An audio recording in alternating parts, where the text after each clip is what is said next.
Hello and welcome to The Hills. The truth is out there, UFOs and national security. I'm Mychael Schnell, Congressional reporter at The Hill. Last month, the House Oversight Committee held a historic hearing on unidentified anomalous phenomena.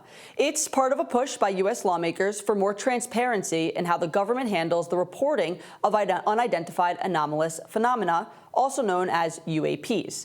Now, before we get underway, a few housekeeping notes. You can tweet us at The Hill Events using the hashtag TheHillUFO.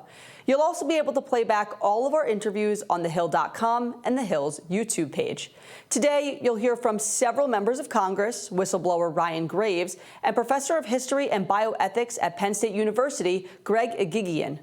We also asked the Director of National Intelligence and the Principal Deputy Director of National Intelligence to join, but we did not receive a response. Pentagon spokesperson Sue Go was also invited to join us. She declined our invitation. Our first guest is Democratic Congressman Jared Moskowitz of Florida.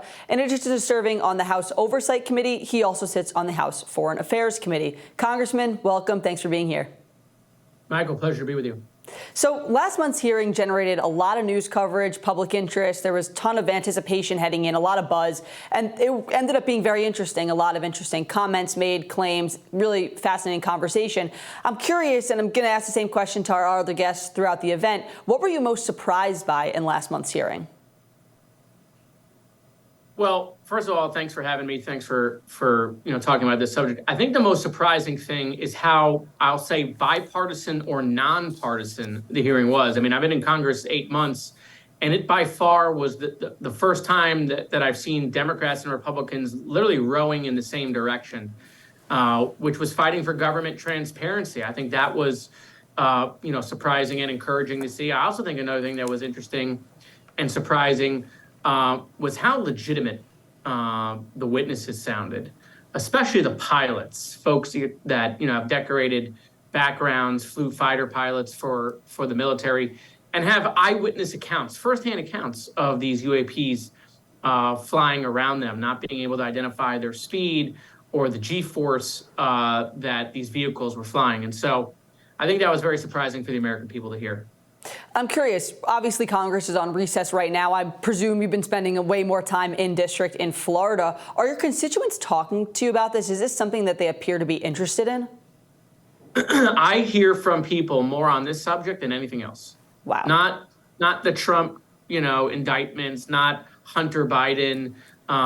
They are talking about the UAP hearing because there's great interest in this government transparency issue. Obviously, there's different folks that believe different things, whether everything David Grush said turns out to be accurate. But I think people understand that the government has admitted that there are these UAPs. The report has said that there's 170 accounts that they can't explain of these unidentified aerial phenomenon. And so people saw that hearing. They watched it. I think they watched that hearing more than any hearing that Jim Jordan or Comer has done previously all year. And I think, like they said, I think they found these witnesses very believable. They know that these witnesses were under oath. And I think it just begged more questions. There's more things they want to know. They want to continue to pull that thread. And so, no, they're talking about it. I heard from people who, have known that I've been in politics for 10 years who have never reached out to me before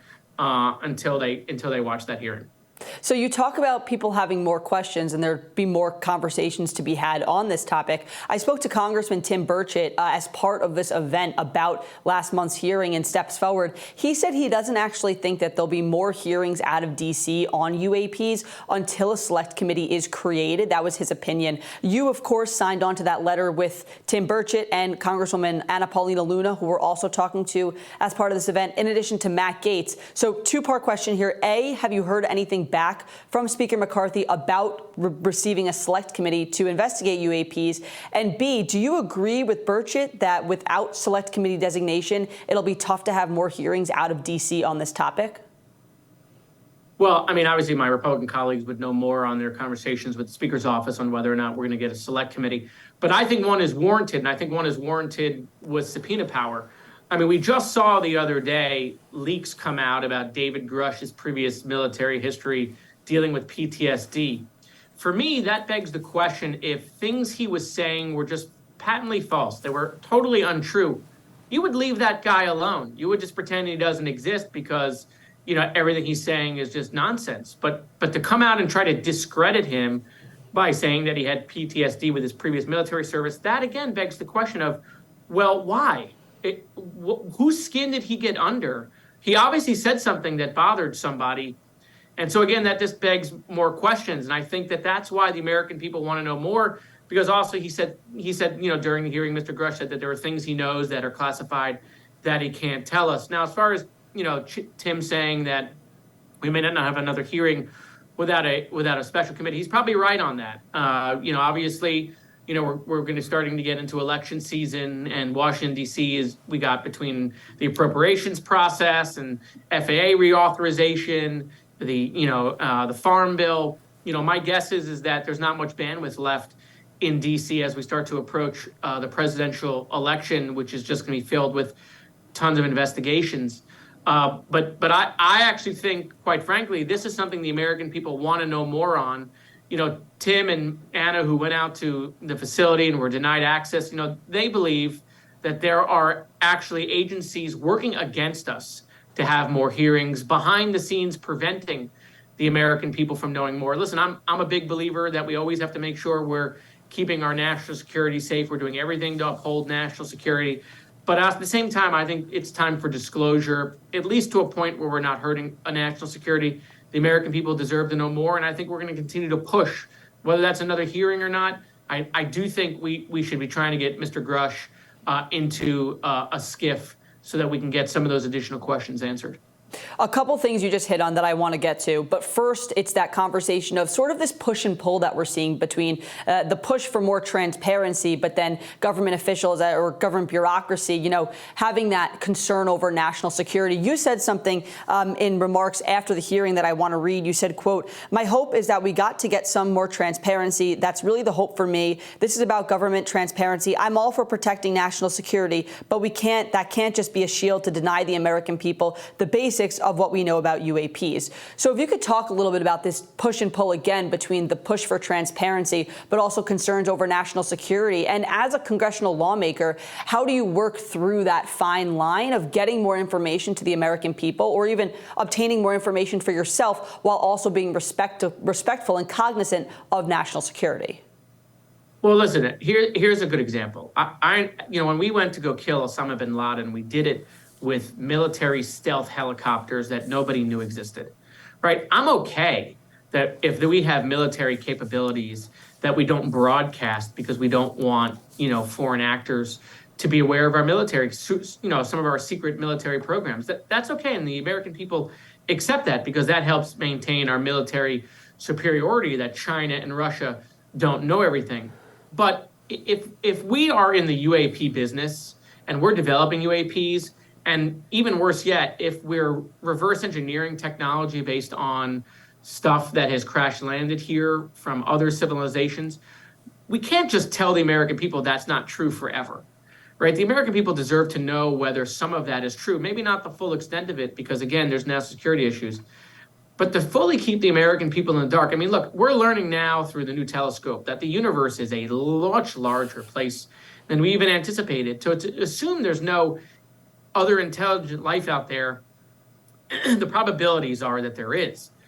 The real question is, have we as a society, as a world, interacted with other intelligent life? And I think the American people deserve to know if that's true or not at the end of the day.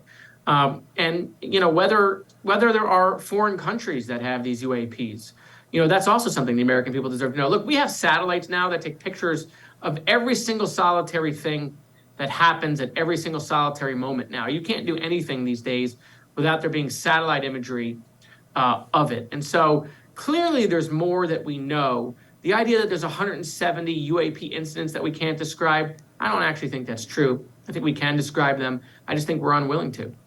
Another thing that you mentioned in your previous answer that I wanted to jump off of was sort of this conversation surrounding Grush right now and previous issues he's had with mental health. That sort of brings up the conversation about whistleblower protections, right? Congressman Burchett told me that there were some individuals who were supposed to testify at the hearing who were advised not to. Senator Marco Rubio spoke to our partners at News Nation, and he said that public figures with, quote, high clearances have come forward with claims, but they're fearful of their jobs and their personal safety. Does this highlight the need for stronger protections for whistleblowers? And what role can Congress play in protecting these individuals who come forward with information that at the end of the day is really important for having these important conversations?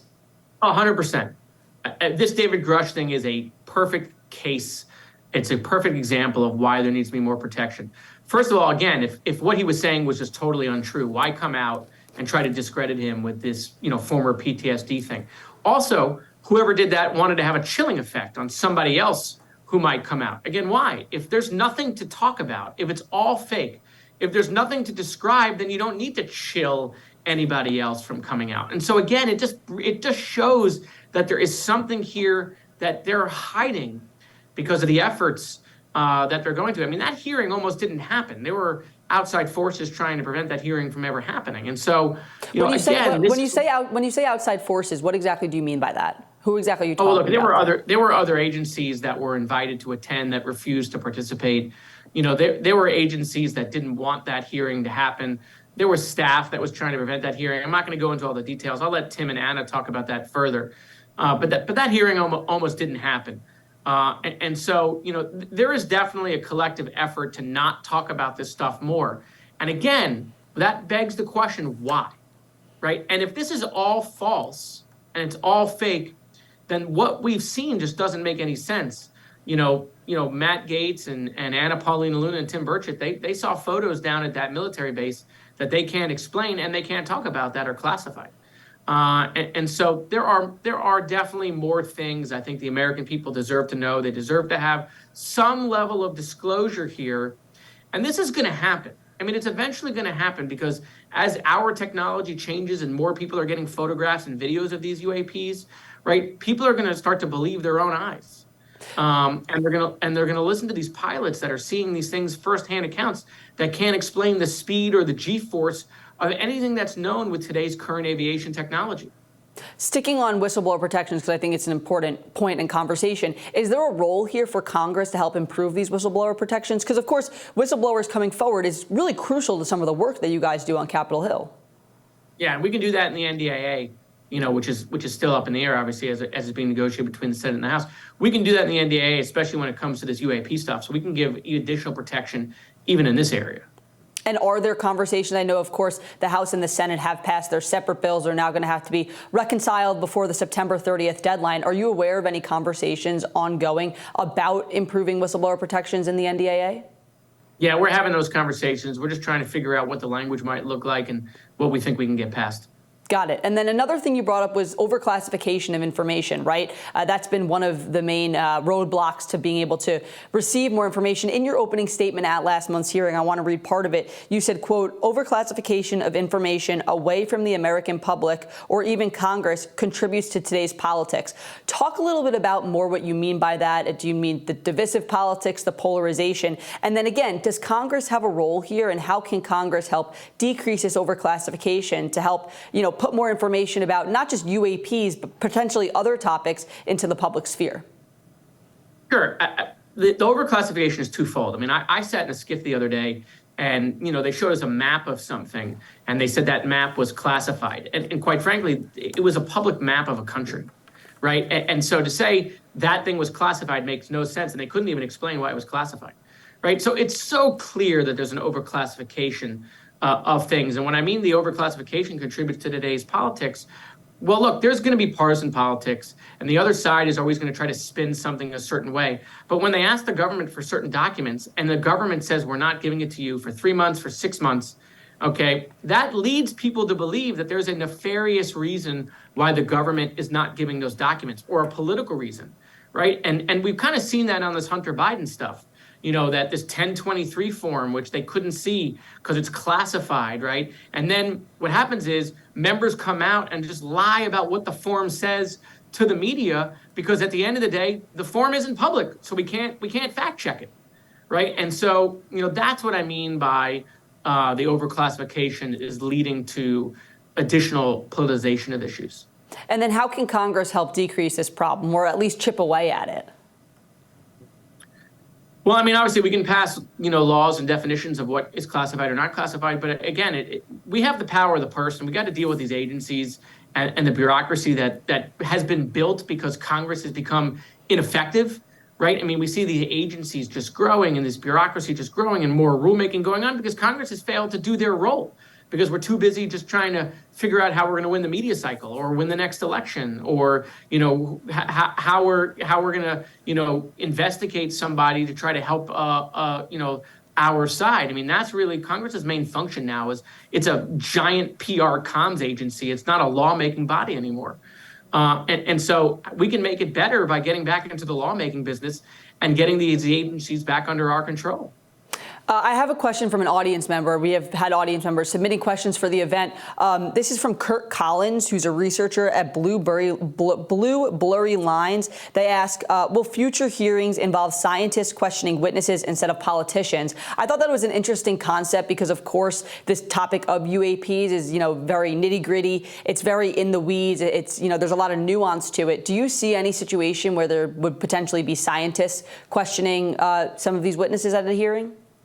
Well, we could do a field hearing, right? We could do a field hearing where we invite some scientists to do that. Also, scientists can always submit these questions to us, and sometimes that happens. Sometimes you see questions that a politician asks that was submitted by an expert in that particular field. So that happens all the time, right? So I can see that happening maybe in a field hearing. I mean, there's been some talk between Tim and Anna and some others about maybe doing a Codel out to a location that supposedly is housing some of this information. So these conversations are going on. I know people want this dam to break as fast as possible, but if they've watched how Congress and government works, it doesn't work, at the speed of light. It works very slow. But there are Democrats and Republicans. Again, this was a bipartisan, nonpartisan issue. If you watch that committee, that have more questions about government transparency, and so we want to make progress faster. Don't get me wrong, but it's unfortunately just going to take some time. Now, the last question I have for you, you're obviously a freshman member of Congress. You were just sworn in back in January. You've had a long career in local Florida state politics. You were in the Florida legislature. I'm curious, though, how did you find yourself getting involved in this topic of UAPs on Capitol Hill? You've become one of the leading voices on this topic. I mean, coming into Congress, did you ever expect that this would be one of your first and arguably largest pushes of your first term in Congress? Well, I'm a big Star Wars fan, right? So that's where it comes from. So there's that, obviously, right? I got Grogu in my office. My dog's name is Obi, after Obi-Wan Kenobi. So there's that aspect. But no, this is not something I actually thought we would be working on. But quite frankly, I think the government gave us reasons to work on it. And when you see these whistleblowers come forward and you see these pilots come forward, I think their testimony was very compelling, and I think they were very legitimate. And believable. And then you see how the government responds, and you see some of these leaks that come out trying to discredit witnesses. Again, that just leads to more questions. And so, I wasn't someone who was a big believer in any of this stuff, but there's enough there that intrigues not just myself, but intrigues, I think, the American public on, again, why there's 170 UAP episodes that we can't explain. No, I think there's explanations for that, and I think the government doesn't want to give us those explanations, and that's not satisfactory. Again, that's why I said that overclassification and classifying everything can't be a shield to some disclosure. The American people deserves to know some of the basic facts of this, which is, are these UAPs ours? Are they not ours? Are they from this world? Are they not from this world? And then I guess another question I have for you is other leaders of this push. We talk about Gates, we talk about Luna, also from Florida. You served in local legislature and the state legislature. Do you think that there's any coincidence there that Florida is sort of becoming one of the largest voices here, or at least Florida lawmakers? Do you think there's a specific reason why, or is it just luck of the draw? Yeah, I think it's just a coincidence. I mean, obviously, Ann and I know each other. We got elected around the same time, and Gates and I served in the Florida House together. Obviously, we're very polar opposites on the partisan spectrum there, but we know each other, right? And so sometimes it breeds some, when you know each other and you're able to build a relationship, it breeds some trust to be able to work on some of these issues. And so maybe that has a fact to it. But look, they were the ones who also went to the facility in the Panhandle where they were denied entrance, and they were originally denied the availability to see these pictures. And then through some, working with the chairman of the committee, they were able to see some of the evidence. And so that happened in Florida. And when I found out about it, I reached out to them and, wanted to help, because the idea is that, we should not be denied, congressmen should not be denied the ability to go in a facility, into a military facility, and look at photos. And again, why? Why were they denied? Why were the photos not allowed to be showed to them? That continues. There's example after example after example of agencies and government getting in the way of information. And that's why I want to continue to pull at this thread. That actually brings me to one more thing I wanted to ask you. You touched on it a bit earlier, the possibility of a field hearing. This was also something that Congressman Burchett had mentioned. In your opening statement at last month's hearing, you said, quote, if there's nothing to conceal, let Congress go to Wright-Patterson Air Force Base, the Dugway Proving Ground, or even Groom Lake in Nevada. We should have disclosure today. We should have disclosure tomorrow. The time has come. Are there conversations, and is there a legitimate push ongoing right now to try and visit those facilities? And would it potentially be for a field hearing? Like, sort of take us behind the scenes of what some of these conversations are and what would look like going to those, what it would look like for Congress to go to some of those facilities. Oh, listen, I think we should do a CODEL. I mean, it could be a classified CODEL to one of these facilities. Obviously, there might be areas they can't show us. That's fine. But we should be allowed access. And if there's evidence there, we should be shown it. I mean, we have classification. There's no classification that a congressman does not have. We're able to see all this stuff. We have to see it in a SCIF, sometimes, and that's fine. And so if there's things at these facilities and they have to show us in a classified setting, we'll do that. But I think we should try. I think we should try to get into one of these places. I think they should have to show it. And if they deny us entrance, I think that also is very interesting. And by the way, if they won't let us in, I think we should do a field hearing right outside the building. And the optics of that, but we're not allowed into this facility again, the military will have to explain why that is. One thing's for sure, there's much more to come on this conversation, on this topic, both UAPs in general, potential field hearings. Congressman Jared Moskowitz, Democrat from Florida's 23rd Congressional District, thank you so much for joining us. Really interesting conversation. Thanks, Michael.